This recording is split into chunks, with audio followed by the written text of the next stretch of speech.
This is a Buick sold in China. It's called an Excelle. It's been around since the early millennium as an entry model for the Buick lineup. But before you hardcore GM fanboys start looking it up on Wikipedia, don't worry. It's just a rebadged Daewoo Lacetti, or in this case a rebodied Daewoo Lacetti. But does this reasonably priced car still have a place in a forever growing car market, or should it be placed out of its misery under a demolished chimney? Design-wise, it's not a looker, but I think they've done a good job. The car it's based on was very boxy to start with, so it was challenging enough to make it more in line with the current design language, although I don't understand why the taillights need to have fangs. The interior is very nicely laid out, but everything is really hard to touch, it's really rough. You can tell a lot of these things come from a GM's parts bin. Even this steering wheel reminds you of the Holden Commodore, which is no bad thing, except it feels like it's wrapped by sandpaper. I am really impressed with the amount of storage you get. You have lots of places to put things in.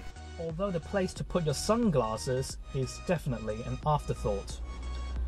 Kit-wise, you have radio, aircon, USB auxiliary, central locking, and boot release. The seats are very nice. They're not real leather, but it's comfortable enough for long journeys. The car that I have is equipped with a 1.6 litre engine mated to a 4-speed automatic. Newer model year comes with a 1.5 but coupled with a 6-speed with manual overdrive. So how does it drive? In a word, wobbly. While the engine responds to your throttle input without any hesitation, the suspension is soft and lacks damping. So when you go over speed bumps, it does throw you around.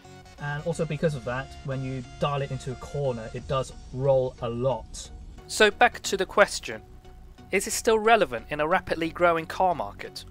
For now, yes. In China, Buick is a very well established brand. Also, people are still very skeptical of domestic brands, even if it's a joint venture with a well-known automaker. So all these allow this car to stay very firm in the market. But if China keeps growing like it's doing, then this car will fall out of place pretty soon, especially when the rest of the lineup have moved a lot further up market already. But I guess by then they would just rebadge another suitable GM car like it always does in developing markets.